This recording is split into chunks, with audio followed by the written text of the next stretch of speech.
Et du coup, toi, tu t'appelles comment? Fébé. Fébé? Ouais. T'as quel âge? J'ai 23 ans. 23 ans? Est-ce que tu peux me parler un peu de toi, du coup, où tu viens? Ce que tu faisais Alors, avant? Ça. je suis née à Saint-Jean-d'Angély, j'ai grandi à Saintes. Je me suis fait enlever de chez mes parents, j'avais 3 ans et demi. J'ai fait 1 an et demi de foyer. Ensuite, je suis partie en famille d'accueil. Après, j'ai essayé de faire mon train-train, tu vois, en étant carré et tout. Je me suis retrouvée en STMG au niveau de mes études Ouais. du lycée parce que j'aime pas l'école. Je voulais partir dans le social, mais j'avais pas la moyenne, tu vois, pour. Et du coup, je suis allée du coup, ici. Donc, je suis arrivée à Poitiers en septembre 2018 Mhm. pour commencer la fac en sociologie à l'Hôtel Fumé. Ok. Voilà. Et donc, j'ai fait 1 an, j'ai eu ma licence.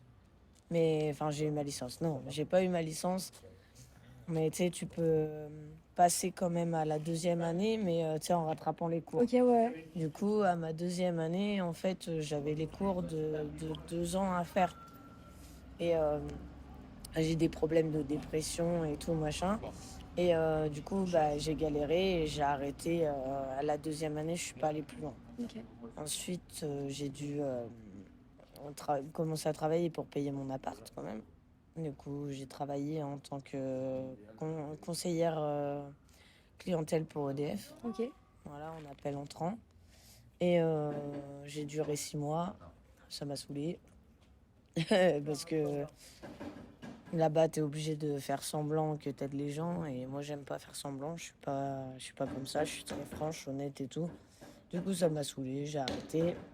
De fil en aiguille, j'ai perdu mon travail, ensuite mon appartement. Et puis maintenant, je suis là, dans la rue. Voilà. On me l'a toujours répété quand j'étais petite que j'allais finir comme ça.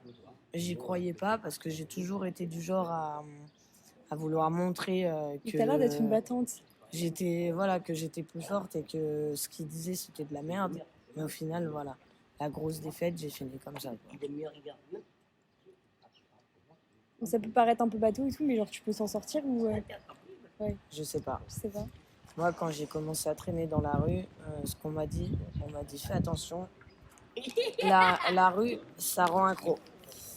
Et au début, je traînais dans la rue parce que dès l'instant où il y avait une situation chez moi où ça allait pas, ou dans ma tête ou quoi, en fait, je me bourrais la gueule. Et du coup, j'allais avec des gens qui ne jugent pas. Tu vois, on est tous là en train de Tous en picoler, galère, tout machin, ça, ouais, en galère, et personne ne me jugeait. Et en fait, à force, tu commences à connaître des gens, machin, puis il t'arrive un truc dans ta vie, un truc à la con, hein, ça peut être rien du tout. Et là, d'un jour à l'autre, tu te retrouves sans rien du tout. Et je sais pas si je m'en sortirai un jour. Franchement, de mon point de vue, je pense que je vais mourir dans la rue. Mais j'espère m'en sortir. Mais d'un autre côté, quand en fait on connaît la liberté, parce que dans la rue, en vrai, c'est de la liberté. On fait ce qu'on veut, quand on veut, on se lève à n'importe quelle heure, on se couche à n'importe quelle heure, on boit ce qu'on veut, machin. J'ai pas envie de vivre une vie rangée. À telle heure, c'est le boulot, telle heure, machin. Tu vois ce que je veux dire? Voilà. Toi, tu t'es retrouvée, t'avais pas forcément d'aide, de bourse, t'avais un peu de la famille et tout qui t'aidait pendant tes études ou... J'avais plus de 500 euros de bourse et 400 euros du conseil général. Donc ça va, c'était plutôt bien. Sauf que j'avais pas encore la notion de l'argent et j'en ai fait n'importe quoi au lieu de mettre un peu de côté ou quoi. Et voilà. Puis après, bah, j'ai plus rien eu du tout. Et maintenant, j'ai 23 ans. Ça fait, comme je disais, 1 an et demi que je suis vraiment à la rue sans rien. Mhm. Et le truc, c'est que pour toucher le RSA, il faut que j'ai soit 25 ans, soit un enfant. Et je vais pas faire d'enfant dans cette situation-là. Ok. Et du coup, là, tu fais quoi? Tu attends les 25 ans, Je sais pas trop. tu sais pas trop? Ok. Il y a des jours où je suis motivée pour essayer de m'en sortir et des jours où je m'en bats les couilles de tout. Moi, j'ai tout. Dépression, je suis borderline, troubles alimentaires, que ce soit anorexie ou boulimie ou quoi que ce soit, tu vois. Mais le truc, c'est que quand tu te retrouves dans la rue, t'es obligé de te forger un mental. Du coup, ça passe mieux. Mais le moment où ça pâtit vraiment sur ton corps, c'est là où en fait ça devient emmerdant, tu vois. Là, tu es obligé de forcer sur ton mental. Et c'est pas indéfini. Ok. Des fois, ça peut être fatal. Si on est dans la rue, c'est qu'on a un truc qui va pas. On a un bruit, comme on dit. On a un bruit. Et Moi, quand je te vois pas, je vois pas. C'est parce que je vois en premier, quoi. parce que je travaille sur moi pour essayer de vivre avec, tu vois. Et toi, tu as du coup le trouble de la personnalité borderline, c'est ça? Est-ce qu'il y a des moments du coup où tu es euphorique et comment tu le vis quand tu es dans la rue? Je me bourre la gueule et je fais de la merde. Ok. J'ai arraché 1 centimètre et demi de langue à mon ex. Je m'en rappelle pas sur le coup, j'étais complètement démontée à l'alcool, mais voilà, on était défoncés, on s'engueulait tout le temps. J'ai toujours eu des relations très dans la violence et Ok. tout. En fait, j'ai fait ça et c'est le lendemain où j'ai capté que j'avais fait ça. Et là, je me suis dit, oh bordel de merde. Donc, c'est là où j'ai commencé à diminuer l'alcool, du coup, parce que vu que moi, je souhaite pas le mal aux gens. Et quand je me suis rendue à faire ça à quelqu'un juste parce que j'étais alcoolisée, je me suis dit là, il faut que je me calme en fait. T'arrives quand même à voir un petit peu des spécialistes et tout, pas trop? Ça sert à rien. J'en ai vu beaucoup, des psychiatres, des psychologues, des infirmières et tout. J'ai été en HP comme tu parlais tout à l'heure. Mais en fait, c'est simple. Moi, je suis quelqu'un, tu le vois bien, genre, je suis consciente de ce que je suis et tout. Ouais. Mais je sais pas, ça règle rien le fait d'être consciente, à part que j'arrive à travailler et à vivre avec. Mais par contre, c'est simple, si jamais je suis de bonne humeur, je vais aller à mon rendez-vous avec mon psychiatre, je vais tout lui dire. Si jamais je suis de mauvaise humeur dans une phase mauvaise, tu vois, négative, je vais le baratiner comme je veux, juste pour être tranquille, tu vois. Du coup, à quoi ça me sert en vrai. À part me cachetonner et tout, ils m'ont donné des cachets, j'ai galéré à arrêter les cachets. Machin, ça sert à rien. Voilà. Ah mais voilà, je déteste la solitude. En fait, plus on reste dans la rue et plus ça nous atteint et on devient méchant. Et moi, je le vois en tout cas, enfin, c'est comme ça que je le vois, c'est mon opinion. Moi, ça m'a fait changer sur beaucoup de choses. Par exemple, si jamais j'ai besoin de quelque chose dans la rue, dès l'instant où je vais recevoir un truc, je vais le foutre pour moi. Parce que, en fait, si on pense pas à nous, enfin, si on pense pas à soi, on n'a rien du tout. Avant, j'étais pas comme ça. J'étais très, très partageuse. Ouais. Voilà. Et c'est des trucs qui ont changé ma mentalité, mais on n'a pas le choix parce que sinon, on se retrouve dans la merde. C'est tout. Et toi, ça va? T'arrives à avoir des aides par rapport à ça, aller dans des foyers et tout pour... Avant, je demandais pas. Maintenant, j'essaie de demander, mais en fait, ils acceptent pas. Là, justement, on a appelé le 115 pour avoir une chambre. Mais en fait, soi-disant, soi-disant, il n'y a pas de place ou quoi. Un peu, c'est très aléatoire en fait. Puis ça dépend des villes. Surtout avec 2 chats, on m'accepte pas Moi, partout. c'est ce qu'on m'a dit, c'est les animaux, c'est super Voilà. problématique de... Mais après, le truc, c'est que à l'origine, c'est souvent des chiens que les gens ils ont. Ouais. Moi, j'ai 2 chats, ça fait 5 ans que je les ai pas abandonnés parce que, merde, moi, je me suis engagée à les adopter. Je vais pas les abandonner juste parce que je me retrouve dans la merde. Je suis pas comme ça. Nos animaux, c'est tout ce qu'on a. Du coup, n'importe quoi que ce soit notre état à nous, si jamais nos animaux ils ont pas ce qu'il faut, c'est eux en premier. Ok. Et toi, ils s'appellent comment par exemple tes chats? Mimi et Pampan. Ah là là. Et du coup, ils te suivent partout, c'est ça? Ouais, je les porte sur mon sac. Et ils t'aident psychologiquement, le fait d'avoir des animaux et tout, toi, ça t'aide Ah, c'est que je tiens à eux. Comme j'ai dit tout à l'heure, je me suis engagée dans un truc que je lâche pas moi. Et c'est toute ma vie. Je perds un de mes chats là, je me suicide. Et toi, du coup, tu as quand même un peu d'espoir par rapport à l'avenir, par rapport à Non, pas du l'aide? tout. Pas du tout? J'ai pas de projet, j'ai pas d'objectif, j'ai pas. Moi, dans ma tête, je vais bientôt crever, puis voilà quoi. Mais du coup, je me dis, nique sa mère. Il y a un moment quand tu étais dans la rue où tu as essayé de chercher un taf et tout, ou pas trop? Non, je peux pas avec mes chats. C'est Ouais. qui garde mes chats pendant que je vais taper? Et en plus, je suis alcoolique. Donc, dès le matin, je suis comme ça, en train de trembler, en train de gerber et tout. Je fais comment pour travailler dans cet état-là? Tu vois ce que je veux dire? Voilà. Et niveau regard des gens, tu te sens comment? Je Tu m'en bats penses les plus? couilles. Tu t'en fous? Je m'en bats les couilles. Avant, j'en avais quelque chose à faire, mais maintenant, je m'en fous. Complet.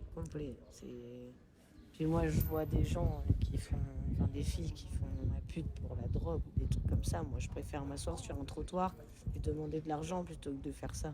Ok. Je me respecte un minimum, mais après aussi, je suis dans la merde et je me démerde comme je peux. Toi, tu trouves que la manche ça marche bien ou les gens se regardent Justement, pas ça dépend des jours. Vraiment, comme je dis, c'est super aléatoire. Un jour, ça peut marcher, tu vas te faire 70 balles, et un jour, tu fais 3 euros. Dans la journée, Et c'est qui? T'as un profil des gens qui donnent plutôt? c'est ceux qui touchent le moins. Ok. C'est les plus pauvres qui donnent le plus. Les riches, voilà, les riches, en fait, ils connaissent pas ce que c'est la galère. Du coup, ils sont là et ils te regardent avec un air hautain et ils s'en battent les couilles de toi.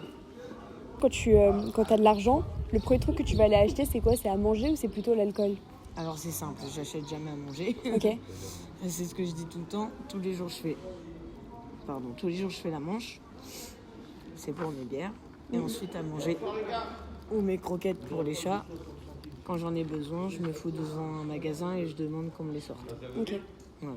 Et ça va, du coup, t'arrives quand même à manger à ta faim ou ça se passe comment? Alors, manger, moi, j'ai vraiment du mal. Ok. À cause de l'alcool. Et des TCA et tout, ouais. Bah ouais, tu m'étonnes. Alimentaire.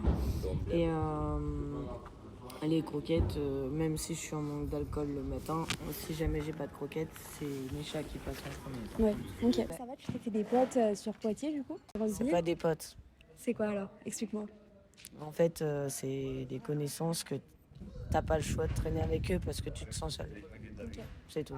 Mais faut faire confiance à personne.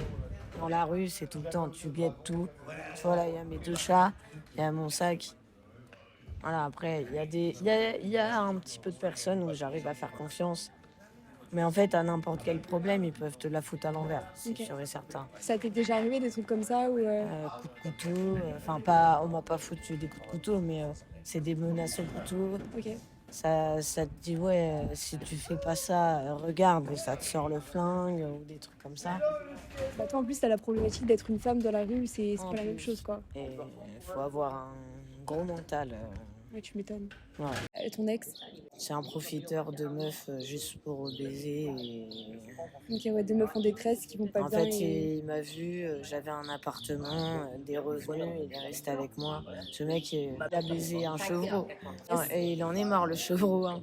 Et quand on apprend ça, ça fout une claque. Hein. Il s'appelait Pétunia, il était noir et blanc. C'est lui qui m'en a parlé en premier. Hein. Mais comment tu places ça? Dans quel contexte tu sors non, ça? mais lui, en fait, il m'a sorti au début, il y a un tel qui a raconté ça sur moi et tout. Et du coup, je suis descendue chez lui, j'ai essayé de lui dire, ouais, d'où tu racontes ça sur moi et tout. Et donc, ce mec, je suis restée 1 an et demi avec lui. Et parce qu'au début, je voulais pas y croire, vu qu'il m'avait dit que c'était lui qui avait raconté ça. Et le truc, c'est que en fait, il racontait ça à tout le monde, mais à chaque fois, la version, elle changeait. Puis c'était un menteur dans l'âme et tout. J'ai commencé à me douter, jusqu'au jour où je suis tombée sur quelqu'un qui s'est retrouvé en garde à vue en même temps que lui quand ça s'est passé. Donc là, j'ai commencé à douter sérieusement, mais je voulais pas y croire. J'ai essayé de me voiler la face et mettre le mouchoir dessus, quoi, parce que... Bah, imaginez que ton ex a fait ça, c'est un peu... J'arrivais pas à coucher avec lui ou quoi. Je me disais, il pense à qui? À moi ou à la chèvre? Genre. Jusqu'au jour où quelqu'un m'a vraiment sorti la photo de mon ex en train d'être à genoux, en train de bander à côté du chevreau. Bon, bah là, tu peux plus mettre le mouchoir sur le truc. Donc j'ai laissé tomber. Mais voilà. Et c'est ce genre de truc qu'on voit dans la rue. Les gens, ils vont se...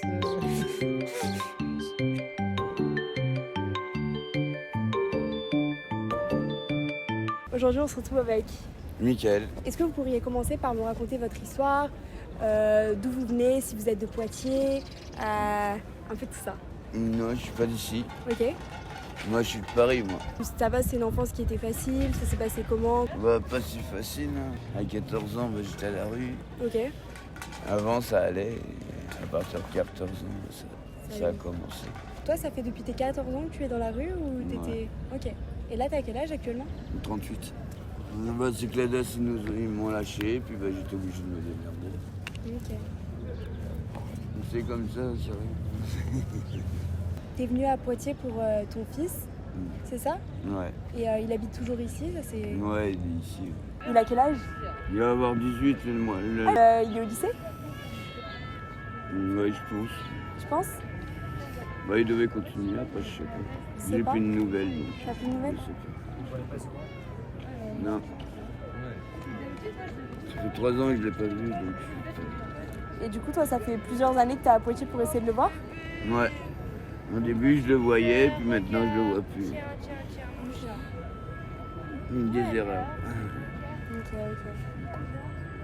Moi, j'ai tranché, moi, j'étais un peu partout.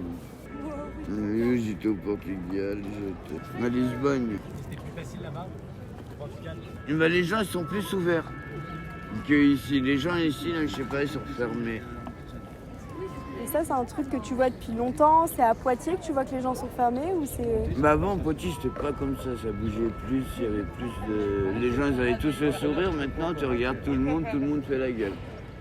C'est vrai, hein, tu regardes Poitiers, tout le monde fait la gueule.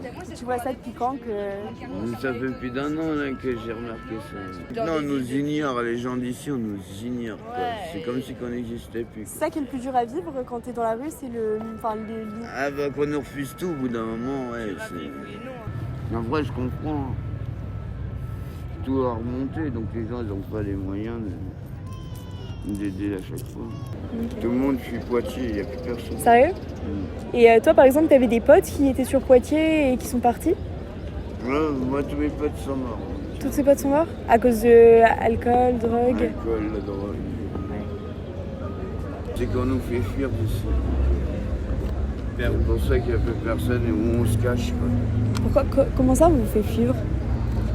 Bah, la mère, elle a donné des règles pour les honneurs que à chaque fois on se fait emmerder. Au bout d'un moment, bah, on se barre. Et vous allez où? Moi, il y en a d'autres, ça dépend. Il y en a qui partent à Rennes, à Bordeaux, ça dépend. Moi, je vais m'en aller vers la Corse. La Corse? Avant, on le vivait bien. Maintenant, on a une période où c'est dur. Tu vas un camping-cariste posé sur les bords de mer ou sur un bord du truc, on va trop rien leur dire. Toi, t'as un camion, t'es exactement comme eux, on va t'emmerder. Là, je suis en train de voir avec la Croix-Rouge là pour un appart. Dès que j'ai un appart, je me sens pas bien dans l'appart. J'ai passé tellement de temps dehors que je supporte pas d'être enfermé. Est-ce que c'est aussi la liberté un peu d'être dans la rue comme ça ou c'est... La liberté, oui et non, hein, parce qu'on n'a plus vraiment de liberté. On ne peut pas faire ce qu'on veut. C'est plus comme avant, quoi. Avant, on pouvait voyager, on pouvait bouger. Mais après, les assos ici, ça sert pas à grand-chose. Ça sert pas à grand-chose? Non. L'hiver, t'as des hébergements un petit peu ou pas du tout? Ouais, non. Non? Non, bah avec mes chiens, je suis refusé.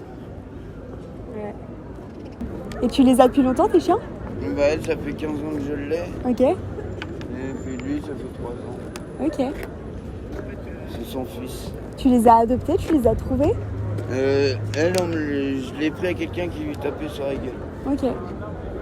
Et ça t'aide d'avoir tes chiens? Hein? Ça t'aide d'avoir tes chiens? Ah ouais. Après, tu les as pas pris pour ça, je pense, mais. Ça m'aide comme ça peut me émotionnellement mettre et dans puis la même merde. pour. Oui, c'est bien. Ça me met dans la merde aussi. Hein. Parce que le mien, il est vraiment con. Hein. Il bouffe les gens, il bouffe tout Sérieux? le monde. C'est pour ça qu'il... Ouais. C'est pour ça qu'il est à l'écart. Hein. Mais On ouais, est on tous y comme, va. on est comme tout le monde. Hein. On a des va, défauts mon chat. comme des... On y va, regarde. Tac. C'est quoi toi tes défauts et tes qualités? L'alcool, la drogue. L'alcool, la drogue? Et encore, toi, tu sais pas lui, normalement, tu vois pas. Ouais, là en ce moment... C'est nul, pas. Ouais. Il y a Ouais, beaucoup on trop va. de choses en ce moment. Là. Il y a des trucs dans les choses dans ta vie ou en général? Dans ma vie là, qui se passe là. C'est dur. C'est dur? Du coup, moi c'est Mathilde et toi? Audrey. Audrey? Ok. T'as dit que dans J'ai le vécu, mais je suis plus. T'es super? Ok, depuis longtemps? Non, depuis une petite année. Une petite année? Ok. Avant qu'on fasse. T'as une Ok. Ouais. Et ça s'est passé comment? Ouais, je me suis débrouillée toute seule. T'as débrouillé? Et ouais, on m'a aidé pour trouver un appart. Et tout. Ok. Tu as été pendant longtemps ou pendant... Jusqu'à 5 ans, pas après des années, mais. Ok. Après, on a la vie qu'on se donne aussi, des fois, j'ai envie de dire. Moi, c'est un peu la vie que je me suis donnée qui m'a fait que... Ok, ouais, des choix et tout. Et Ouais, et qui t'emmène après à ça. Après, j'avoue que quand j'ai mon appartement ou quand j'étais en camion, que j'allais chez les potes et que je chiais dans un chiotte, j'étais trop contente, j'appréciais plus. Et parce qu'aujourd'hui, les gens ils prennent 3 douches par jour, ils tirent de l'eau à gogo quand ils se brossent les dents. Enfin, tu sais, on a un luxe en fait qu'on se rend pas compte. Je pense qu'on a trop de luxe et que du coup, quand tu es à la rue et que tu retrouves quelque chose pour les gens normaux, d'avoir un toilette, d'avoir un lit, ça devient d'apprécier les choses. Tu te rends compte que ce qu'on a, c'est bien. Je pense que je me suis retrouvée en galère et puis qu'après j'ai toujours travaillé, j'aime bien, je suis pas non plus à fond la société, j'aime bien juste travailler parce que t'aimes bien ça. Parce que j'aime bien ça quand même un peu et puis parce qu'il faut. Et toi, du coup, c'est vraiment d'avoir un enfant qui t'a aidé à sortir de tout ça? De sortir du fait d'être dans la rue, c'est pas des mon enfant parce que j'avais déjà commencé avant et après d'avoir eu mon bébé et que c'était pas prévu, oui ça m'a. Et comment ça t'est arrivé? C'est des rencontres qui t'ont qui ont fait que du coup t'as eu un appart, t'en as parlé, comment t'as eu le déclic d'aller voir ta tante? C'était parce que j'étais dans ma voiture et que c'était chiant et que j'étais dans ma ville et que ma tata me voyait dans ma voiture mais qu'elle pouvait pas m'héberger vite fait un peu quelques jours par-ci par-là. Que j'ai une tata qui m'a aidé, une grande tante, qui est à la rue. Niveau famille et tout, t'as eu... Ouais, j'ai eu de la chance. La sœur de ma grand-mère qui a 87 ans, qui est une vieille tata, qui je remercie, qui m'a aidé. Et niveau taf, t'arrivais quand même à travailler quand t'étais vieux? Tu me dis si c'est faux? Ouais. Pas, parce que c'est plus compliqué.